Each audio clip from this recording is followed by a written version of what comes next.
소리가 제대로 들어갔으면 이거 없습니다. 반응이 별로, 이게 괜찮아요. 알겠습니까? 네, 반갑습니다. 안 반가워. 반응이 와야지. 제가 반갑다 그러면 안 반갑더라도 반갑습니다라고 말하는 게 우리나라의 예의가 있습니다. 성경이 참 아름다운 것 같아요. 놀라울 정도로 처음 오는 이렇게 아름다운 성경이 있구나. 그렇지. 더 아름다운 것은 이 어려운 시기에, 힘든 시기에 하나님을 만나기 위해서 이 자리에 와 계신 분, 여러분들이 사실은 더 아름답다. 그런 생각이 듭니다.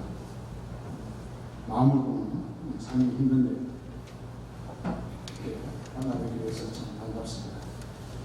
저는 지금 수면 본당 신부로 있는 나진흥 아버지 씨입니다. 잠깐 제 소개하고 가보겠습니다. 제 이름이 좀 특이합니다. 제가 신부가 되어서 군용신부로 해병이사단에 근무를 되었죠. 그때는 가신부에서 철없었고 어감을 정도 살 때 어느 날 자매님이 찾아와서 신부님 참 생긴 것도 그렇고 이름도 참 특이합니다. 신부님 이름 뜻을 압니까? 이렇게 물어요. 이름이 무슨 뜻이 있습니까? 하니까 신부님한테 그게 뭐냐고 물으니까 그 당시에는 삼명시가 영화도 삼명시로 부릅니다. 이걸 막 물어보시죠. 나는 진짜로 흠이 많은 사람입니다. 이러면 기분 좋겠어요. 그래도 형식이 건강식 본데 심장에 와서 한만각 하는데 기분 좋아서 그랬습니다. 참 기분 나쁜데 그거 하시니까 이 세상에 흠 없는 사람 없나? 이런 분이 이렇게 하면서 좋겠다. 신자들 묻고 하니까 사는 데마다 제가 저를 그렇게 소개했어요. 그러다가 제가 몇 년 후에 일본 사관학교 발령받아서 거기 가서 천리사에 저를 그렇게 소개했습니다. 그때 올리베타노 수행들이 와 계시는데 한 분이 실수가 와서 제 얘기를 듣고 종신무원도 하는데 규정이 안 되다. 어떻게 거룩한 교회에 분당신님이 흠이 많을 수 있겠다. 그 이름에 분명히 다른 뜻이 있을 것이다. 자기 비전은 적어두고 제 이름 가지고 한 두 달을 묵상하니까 드디어 시골의 지혜로운 하나님의 뜻을 찾게 돼서 편지에 보냈어요. 다시 한번 읽어보십시오. 나는 진실로 하나님을 흠송하는 사람입니다.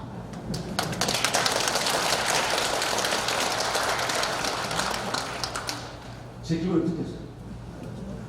나야말로 사자가 될 사람이구나. 나는 몰랐는데 이제서 그럴 수도 있다.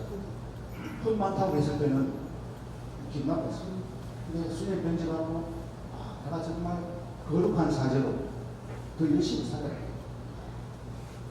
나 같은 이름이지만 어떤 의미를 심어주느냐에 따라서 내 삶이 달라진다는 것을 저는 평생 느끼고 있어요.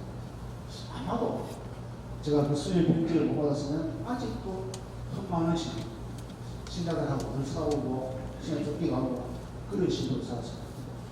그 수녀님의 경제 하나가 제 삶을 참 많이 바꾸었다. 그런 생각을 가집니다.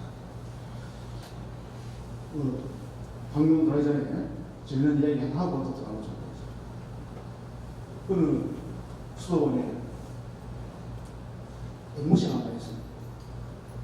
원장 수녀님이 하도 지독하게 수녀님들을 못 살겠다. 듣고 보니까 수녀님들이 그 시간에 와가지고 앵무새가 있는지도 모르고 원장 수녀에 대한 불평을 막 틀어놓으면서 우리 원장 수녀 죽었으면 좋겠다. 그렇게 이야기해요. 이 앵무새가 다른 말은 다 잊어버리고 사람만 오면은 하는 말이 인사말이 우리 원장 수녀 죽었으면 좋겠다. 어느 날 원장 수녀가 산 올라가는데 앵무새가 원장 수녀 모르니까 원장 수녀를 보고 우리 원장 수녀 죽었으면 좋겠다. 원장 수녀 얼마나 놀라겠어. 이 거룩한 수도원에 이런 굴비 수도원이 있다니 이게 있을 수 있는 일인가?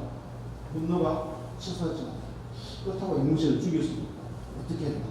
고민하던 중에 주교님을 찾아가서 상담을 했어요. 불미스러운 일이 있는데 주교님 어떻게 하면 좋겠습니까? 주교님이 한참 심하더니 우리 주교관에도 모시는 말이 있는데 그놈들은 늘 친구들이 사랑하는 데 듣고 아주 거룩해져 있습니다. 둘이 합사를 시키면 좀 변화된다. 내가 빌려줄 테니까 같이 합사를 시키라고 했어요. 그래서 빌려줬는데 주교님이 한 2달 후에 이제는 안 빌렸겠는가 하고 수녀원을 방문해가지고 문양수한테 이제 가보자. 낫겠겠나 하고 이제 2분이 모시한테 갔어요. 그러니까 그 수원의 모세가 여전히 우리 원양수녀가 죽었으면 좋겠다. 근데 그 옆에서 온 주교관에서 온 모세가 하는 말이 주님 제 기도를 들어주소서.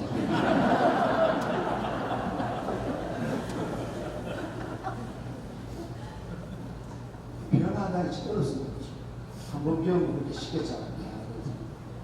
내가 한번 가진 생각 바꾼다는 거 참 어렵습니다. 저도 늘 변화를 위해서 들어갑니다.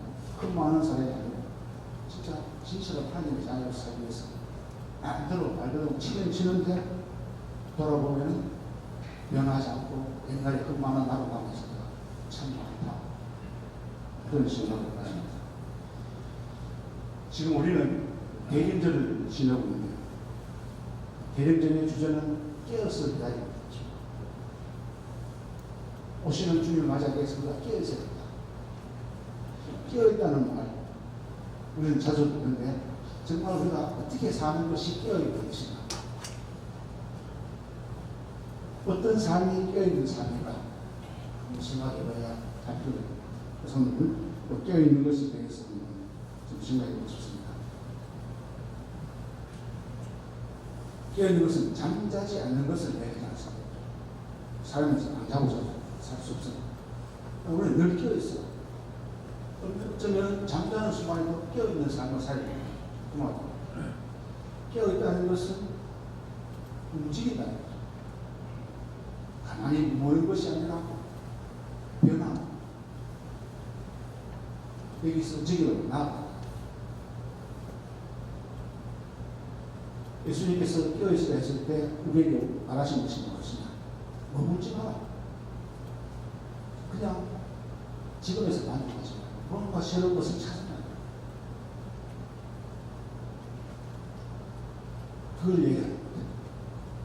우리는 사실 살아온 삶의 자리에서 새롭게 나아간다는 것이 그렇게 간단하지 않아요. 그러니까 가문이라고 얘기합니다. 이 결혼은 보통 두 사람이 서로 좋아서 두 사람의 만남으로 얘기합니다만 사실은 아닙니다. 저는 오랫동안 예미를 해서 거기에 대해서 많이 생각해봤는데 사실 결혼은 두 사람의 만남이 아니고 가문 대 가문의 만남입니다. 가문이란 말은 한 가정의 문화인데 문화가 다른 두 사람이 만나서 일어나는 것이 바로 문화 충돌입니다. 서로가 살아온 삶의 터전을 벗어던지고 새로운 삶을 나아가야 되는 겁니다. 쉽지 않은 것 같아요. 왜냐하면 지금까지 이렇게 살아왔으니까 그걸 변화시키는데 서로 시간이 필요합니다. 어떤 부부들은 그 변화를 받아들이면서 수용하면서 새로운 한 가정의 문화를 참 아름답게 예쁘게 이루어 나가는데 어떤 집에는 내가 왜 난 그렇게 살아왔는데 지금까지 이렇게 살았는데 내가 왜 바뀌었는데 고집을 우리 집에는 안 되는데 우리 그때는 안 되는데 나 때는 말이야. 이렇게 옛날에 머물러 그런 우리 모습을 참 서로가 버티기 새로운 것을 향해서 나아가기보다는 옛날 내가 살아온 우리 부모님한테 배우게 돼요. 그냥 살래. 그러면은 그 집안 참 어려워.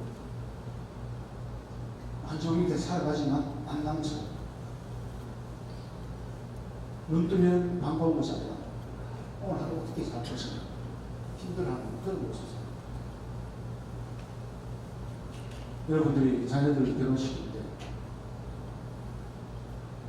정말로 부탁해야 할 것은 이제는 우리를 버리고 네가 새롭게 나아가. 그 말하는 것이 가장 훌륭한 부분은 너는 내 자신이니까 맨날 붙들고 있어야 돼. 새로운 가문을 위해서, 새로운 가정을 위해서 두 사람이 새롭게 만들어야 돼. 새 창조다. 그렇게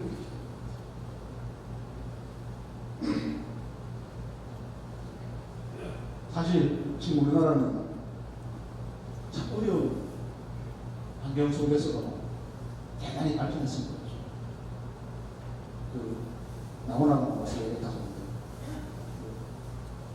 대통령이나 임금이 하는 그게 뭐냐, 어려울 때 나라는 늘 국민이 보인다 그렇게 얘기했다는 거예요. 사실은 국민들이 정말 건강한 국민을 마시고 우리 삶 속에 DNA에서 있기 때문에 우리나라 이렇게 발전했다고 저는 생각합니다. 지금 우리는 진보다 보수다, 거기 어느 쪽에 있어서 서로를 비난하는 참 어려운 그런 지. 저는 사실 TV도 안 보고 뉴스도 관심 없습니다. 왜냐하면 보면은 속만 터집니다. 정치에 관심 가지면 기쁜 것이 아닙니다. 우리나라가 희망이 있다는 생각이 듭니다. 정치만 아니면 우리는 참 희망이 있다. 참 우리나라 잘 될 거다. 그런 생각을 가지니까 괜히 내가 정치에 관심 가지고 내 마음 상할 건 없습니다. 정치는 다른 분야가 잘 해갈 거다. 어디 아무리 못해도 국민들이 어려우면 또 뭉칠 거다. 그 위기를 극복해줄 거다. 그런 생각을 가지니까 저는 사실 내가 진보다, 보수다 이렇게 서지 않는 겁니다. 근데 타고나게 대구 사람이니까 보수의 그런 영향을 벗어날 수 있는 건 사실. 그래도 진보적 얘기를 들어보니까, 보수적 얘기를 들어보니까 내가 무엇을 이렇게 살아가는가? 내가 살아갈 때 결국 나는 나를 위해서 살아가야지. 내가 남을 위해서 살 필요는 없는 것이 아닙니다. 내가 건강하지 않고 내가 힘든데 어떻게 남이 보이겠는가? 내가 스스로 기쁨을 찾고 살아갈 수 있을 때 다른 사람이 보입니다. 그래서 저도 잘 모르겠어요. 잘 사는 건지 못 사는 건지 모르지만 정치에 좀 무한하게 살려고 나거든요. 그래서 어디에 딱 갇혀버리면은 다른 것을 볼 줄 모릅니다. 얼마나 불행합니까? 이 넓은 세상, 이 아름다운 세상 참 다양한데 굳이 어두운 세상을 바라보면서 나를 힘들게 할 필요가 있겠는가? 그런 생각을 참 많이 가집니다. 토마스 모틸라는 위대한 영성가입니다. 이 시부님은 천국이 무엇이냐고 물으면 이렇게 되겠습니다. 여러분은 천국을 어떻게 생각합니까? 그냥 죽어서 가는 나라, 죽어서 하나님 함께한 나라, 그렇게 생각을 하는데요. 이 시부님은 천국은 그것이 아니라 나라는 감옥에서 빠져나와서 하나님과 이웃과 소통하는 것이 천국이라고 했습니다. 우리는 자신도 모르게 내가 살아온 지금까지 삶의 자리에 나라는 감옥에 갇혀가지고 그것이 다인 것처럼 떠들입니다.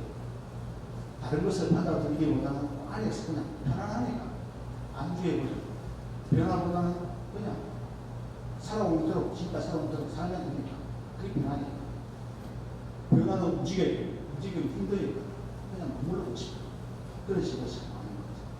그런데 이 모든 신부님은 그런 감옥에서 빠져나와가지고 원래 그냥 감옥에서 빠져나와가지고 좋다 외친 것이 아니라 정말로 그 감옥에서 빠져나오는 느끼기 위해서는 하느님과 이웃과 소통하는, 다른 말로 표현하면 사랑을 해요. 그것이 천국이야. 지금 내가 살아가면서 지금 내 삶을 통해서 그런 기쁨을 느끼지 못한다면 나는 결코 죽어서 성공할 수 없다는 거죠. 힘들고 어렵고 고통스러운 삶이지만 이 가운데서 비록 삶이 그렇다 하더라도 내 나름대로 거기서 빠져나갔어. 사랑을 해보려고 기쁨을 가지고 있거든요. 한 것에 대해서 저것이 누구나 나는 저렇게 하지 말아야 되겠구나. 그렇게 살아가는 태도가 바로 천국입니다. 요즘 심리학은 긍정적인 태도를 좀 많이 하죠. 긍정을 가져, 긍정을 가져. 긍정적인 것이 고래도 준수하다. 그런 얘기를 합니다. 왜냐면 보통 긍정 같으면은 좋게 보는 거예요. 공부도 좋게 보는 것을 긍정으로 생각하는데 절대로 그렇지 않습니다. 긍정은 있는 그대로 맞아. 내가 살아가면서 좋은 사람은 사실 그냥 좋죠. 나쁜 사람은 그래도 어떤 나쁜 나쁜데 내가 좋게 봐야지. 그거 긍정 아닙니다. 나쁜 사람은 참 나쁘구나. 나는 저렇게 되지 말아야 되겠다 했을 때 그게 긍정하는 거지. 아주 나쁜 사람 내가 참고 그냥 긍정해야지. 내 삶에 아무런 의미가 없어. 나는 저렇게 하지 마. 그렇다고 저 사람 내가 외치지 마. 그냥 적당한 거리를 두고 함께 살 거야. 그 사람이랑. 좋은 사람, 함께 하고 싶은 사람, 그런 사람은 가까이 두고 되지. 아닌 사람은 조금 멀리 두는 게 상식. 신자들이 생각하는 것이 내가 그래도 하나님의 자녀한테 사랑을 실천해야지. 내가 싫은 사람만, 참 좋은 사람만 좋아하고 싫은 사람 멀리 하면 된다. 가까이 해야지. 근데 가까이 하면 어떻습니까? 내가 상처받아요. 차라리 적당한 거리를 두는 것이 나아. 그 우리 신약에서 고슴도치를 해요. 고슴도치가 둘이 사랑해가지고 사랑하니까 함께 하죠. 근데 가까이 가는 거죠. 적당한 거리에 있으면 사실 문제 없어요. 고슴도치는 사랑하는 게 문제 없어요. 근데 너무 가까이 가면 된답니다. 서로에게 침으로 찌를 수밖에 없죠. 고슴도치는 온몸이 침으로 되잖아요.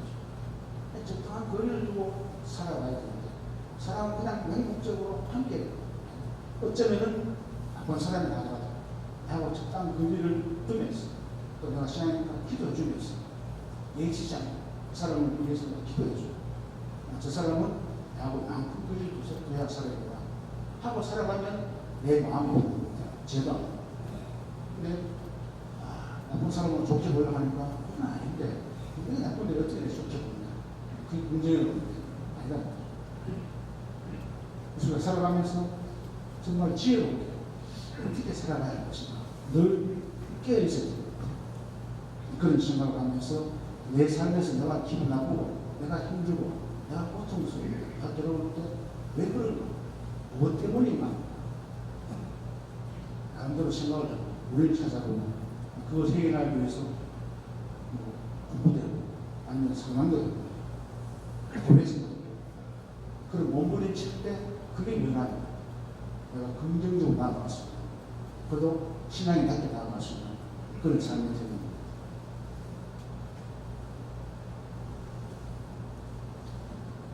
또 하나는 우리가 살아가면서 깨어있음의 태도에 있어 참 문제가 되는 것이 자존심이 문제입니다.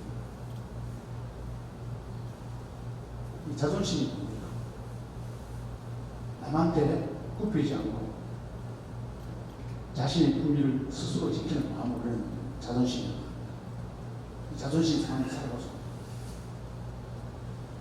근데 자존심은 다시 문제가 있죠.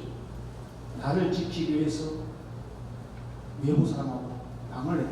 나를 건드리면 상대방을 어떻게 이게 돼요.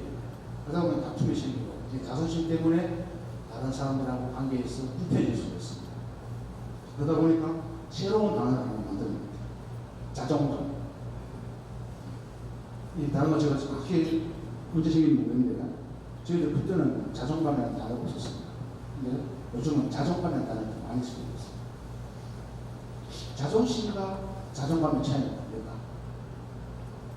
이 자존감은 자신에 대한 존엄성, 자신의 품위를 타인들, 아니 다른 사람의 외적인 인정이나 칭찬에 의존하지 않다는 것이죠. 자존심은 다른 사람에 의존해가지고 자기 자존심을 키워나가는 겁니다. 자존심은, 자존감은 남에 의해서가 아니라 내 안에 있는 내부의 성숙된 어른스러운 그런 생각, 그런 가치를 그것을 가지고 스스로 자신을 지켜나가는 것입니다. 말이 좀 어렵죠, 그죠? 개념제가 좀 어려운데 쉽게 할 거죠. 옛날 보살들에서 이야기는 항우하고 중국 보살에서 한신의 이야기가 참 잘 설명해 주더라고요. 항우는 31살에 사살했는데 아주 위대한 장군이었습니다.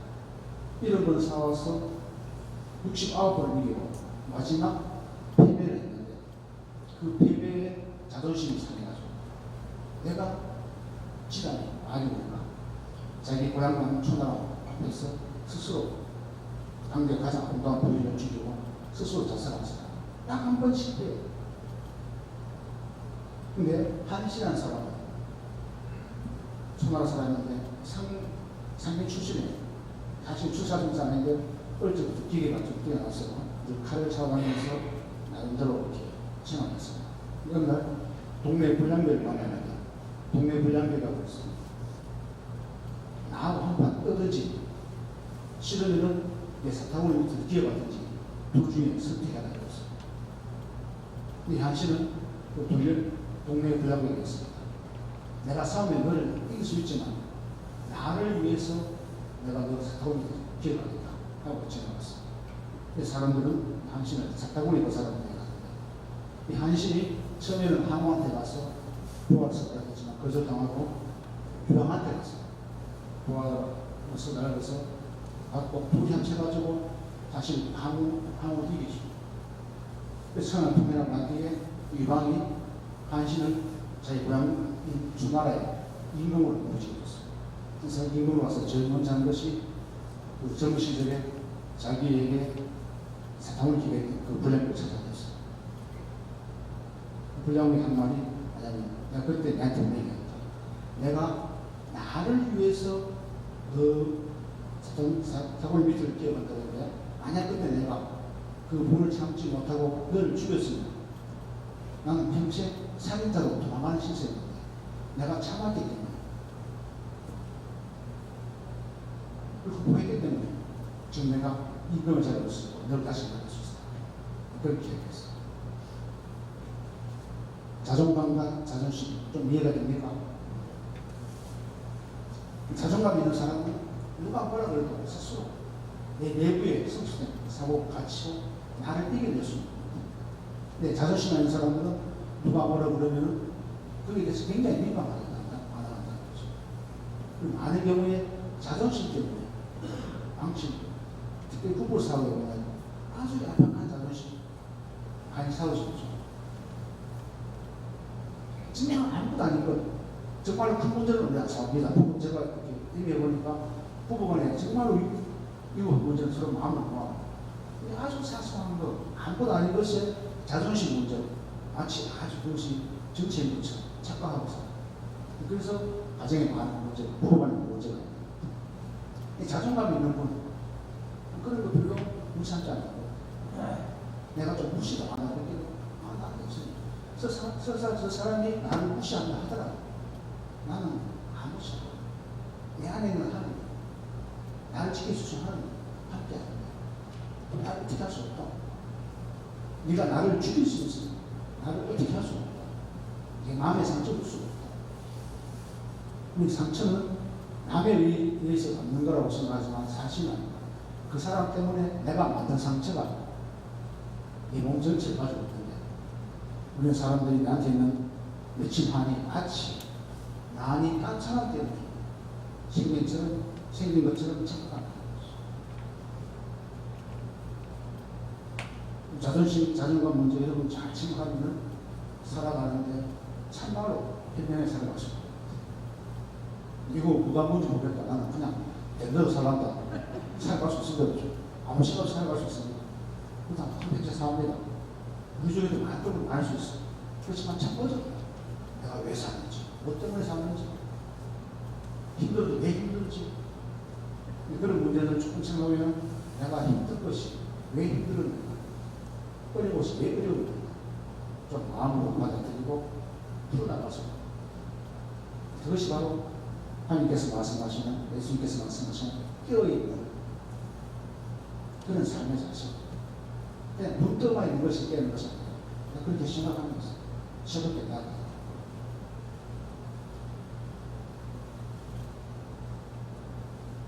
또 마지막으로 한 가지 말씀드리겠습니다. 여러분 살아오면서 상처의 문제, 상처를 누구나 다 받는 거죠. 나는 그래도 상처를 잘 해가지고 별로 상처 없이 나는 살아가고 있다. 나의 삶에는 상처가 별로 없다는 분 계십니까? 없어요. 다 상처가 있습니까? 난 상처가 너무 많다.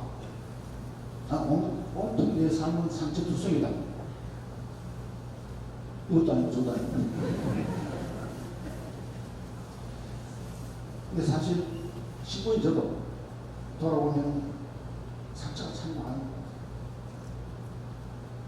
그게 남에 의해서도 있지만 스스로 의해서 내 삶에 많은 흠집을 정말 그 많은 사람으로 살아가고 있어요. 근데 그거를 정말 하나님께서 어떻게 생각하고 있습니까? 그게 죄일 수도 있고 죄 아닐 수도 있고 어쨌든 내가 갖고 있는 상처 이걸 내가 어떻게 해야 됩니까? 빅터 브리라는 신학자가 있는데 그 사람이 하는 거예요. 만약에 내가 살아온 과거를 이상한 거죠. 과거는 지나갔지만 우리 기억을 통해서 과거를 되돌려 현재화시킬 수 있어요. 그를 살아가면서 오래 지나가는 일일 때요. 다 잊어버렸다 싶었는데 그날 갑자기 뜬금없이 내 가슴이 나가지고 가슴을 뭉하게 분노를 일으키게 됩니다. 이상하다. 벌써 수십 년이 지난 일인데 왜 내가 아직도 잊지 못하고 참 이상하다. 그런 느낌을 가지고 있어요. 왜 그럴까? 이 기억 속에 내가 살아야 돼. 잊은 듯 했지만 결코 우리 과거는 내 삶에서 잊어질 수가 없는 내가 살아오는 거예요. 근데 그런 그 상처들을 치유하지 않고 그냥 가면은 마치 내가 쓰레기더미를 한참 한 마음상 짊어지고 걸어가는 것과 똑같다는 거죠. 정말 상처투성이, 쓰레기투성이라고 살아가는 것과 똑같다.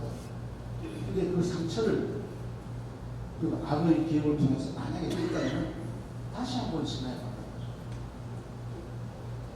왜 하나님은 자비로우시고 사랑이시고 내 삶에서 그런 상처를 주셨나? 내가 미워서 주셨나? 내가 꼴보기 싫어서 주셨나? 아니네. 그럼 하나님 자비로운가? 분명히 하나님의 뜻이 있어요. 그 상처가 왜 나한테 왔지? 다시 한번 생각해 보라는 거죠. 근데 다시 한번 생각해 보라. 뭔지 모르겠다고. 그래서 또 다시 한번 생각해 보라. 조금씩 다시 한번 생각하면 거기에 하나님께서 나한테 주신 사랑의 메시지가 왜 내가 니한테는 고통을 줬는지 네가 한번 생각해 보라. 내가 싫어서 그 고통을 통해서 네가 더 인간다워지고 더 신앙이 나와지기 위해서 준 상처인데 그 의미를 한번 깨달아 의미를 한번 찾아봐. 그렇게 하죠. 내가 만약에 그게 싫어 그게 나한테 진짜 가슴 아픈 일인데 다시 생각해 보니까 나는 그래도 그 일로 말미암아 진짜 힘들었는데 결국 나는 그 힘든 것에 지지를 한 것이 아니라 그걸 통해서 내가 이만큼 발전했어. 내 인간성이 이만큼 좋아졌어. 내가 남을 그래도 보는 눈이 많이 달라졌어. 그런 생각을 가지면 그 상처는 상처가 아니라 보석이라는 거죠. 그 당시에는 상처였지. 그냥 생각을 달리하면 그 상처가 남지 않고 보석으로 바뀌죠. 그런 많은 상처들이 보석으로 다 바꿀 수 있는 그런 능력을 가졌다면 나는 내 진작에 쓰레기가 된 것이 아니라 보석을 가득 짊어지고 살아가고 만약에 여러분들이 여러분 삶에 나는 온통 쓰레기가 짊어지고 정말 꾸역꾸역 억지로 살아간다고 생각하면 삶 맛이 나겠습니까? 나는 그래도 비록 부족하지만 나름대로 노력해서 난내 등집에 보수를 갖다 들었다. 이것만 해서 나는 천국까지 잡습니다. 라고 생각하면 여러분 삶이 힘들어도 힘들 수 있겠습니까? 힘들지 않겠습니까? 참 중요한 거. 예수님께서 무거운 짐진 자 나에게 그거를 대신해 주겠다 했습니다. 짐진 그대로 내 가벼운 짐을 주겠다 했어요. 예수님 짐을 얹어주겠다. 내 짐에다가 예수님 짐을 얹어주겠다 했어요. 여러분 성경 다시 한번 잘 보십시오. 그 말이 무슨 말이냐? 저는 그렇게 봤어요. 네가 살아온 과거, 내 짐을 통해서 그것이 쓰레기가 아니고 보석으로 바꿔놨다. 그게 바로 기도다. 우리 기도를 하면 그냥 성경 읽고 주명경 외우고 묵지기도 그 말이 기도라고 생각합니다. 아니다는 거죠. 진실한 기도는 내가 살아왔던 과거를 다시 한번 돌아보는 거예요. 그것이 나한테 문제가 돼요. 힘이 든다면 그냥 묻혀두지 말고 다시 한번 꺼내보고 이게 나한테 왜 생겼나? 이 어려운 힘들이 왜 실현의 상처가 나한테 왜 생겼나? 나는 왜 사업을 못해? 내 자식을 왜 나보다 이제 세상을 떠났나? 이런 것들이 그냥 흘러버리는 것이 아니라 그게 하나님의 뜻을 찾으면 그 상처는 보석이 돼요. 내가 보석을 심어주고 하면 하나님께서 고리를 물려주실 것입니다. 그게 바로 예수님의 짐이라는 거죠. 예수님의 짐이 가볍게 해줍니다. 내 삶을 잘못을 상처를 보석으로 바꿔줘. 깨어 기다리는 자신이 참 중요한 것 같아요. 그래서 우리는 재림을 지내면서 안전하게 그냥 깨어 기다리는 거야. 그냥 성장이 오는 거야. 그래서 예수님 보시는 거야. 그런 삶의 자세로 살아갈 수 있어. 아무런 문제 없어요. 죽을 때까지 살아갈 수 있어. 그렇지만 삶이 힘들지. 정말 꾸역꾸역 죽지 못해 살아가는 거죠. 그건 누구의 탓이 아니라 나의 탓이야. 힘들고 고통스럽고 똑같은 환경이지만 그래도 나는 예수님께서 나에게 주신 그 가벼운 짐을 통해서 내 삶이 비록 힘들고 어렵지만 나는 그냥 하나님 몇시에서 하나님 나를 사랑하셨어. 나를 더 예뻐했어. 나에게 주신 은총입니다. 그 은총을 해서 나는 더 기쁘게 살아야 돼. 상처가 이제는 내 상처가 아니고 나한테는 보석이다. 그런 마음으로 이 대림절을 칠 수 있다면 정말 아기 예수님 오실 때 기쁨을 진심으로 느끼십니다. 선택은 여러분의 몫입니다. 제 얘기 듣고도 그냥 지금은 그냥 살래요. 제가 살았는데 그냥 살래요. 살아갈 수 있습니다. 아무 문제 없어요. 순간에 나올 수 있습니다. 그렇지만 그래도 내가 좀 힘들지만 변화를 해서 새롭게 내 과거에 있었다고 생각하지만 잊은 것이 아니고 내 마음에 있는 상처 이런 것들을 다시 한번 기도 속에서 하나님께서 왜 이런 걸 나한테 하려는지 그 의미를 찾으면 우리 삶은 보석도 부자로 살아갈 수 있습니다. 잘 선택하시기를 간절히 바라겠습니다. 아멘. 아닌 것이라는 에릭 헨슨 지금 호주 출신이에요. 제 강의를 조금 요약한 것들을 해서 읽어드립니다. 당신의 나이는 당신이 아니다. 당신이 입는 옷의 크기로 몸무게와 머리 색깔도 당신이 아니다. 당신의 이름도 유밤의 고재기로 당신이 아니다. 당신은 당신이 읽은 모든 책이고 당신이 하는 모든 말이다. 당신은 아침에 잠긴 목소리로 당신이 미처 감추지 못한 미소이다. 당신은 당신의 웃음 속 사랑스러움이고 당신이 흘린 모든 눈물이다. 당신이 철저히 혼자라는 것을 알 때 당신이 목청껏 부르는 노래, 당신이 여행한 장소, 당신이 안식처라고 부르는 곳이 당신이다.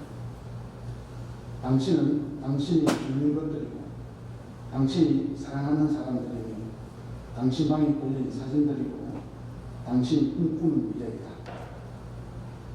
당신은 많은 아름다운 것들로 이루어져 있지만 당신이 잊은 것 같다. 당신 아닌 그 모든 것들로 자신을 정의하기로 결정하는 순간이다.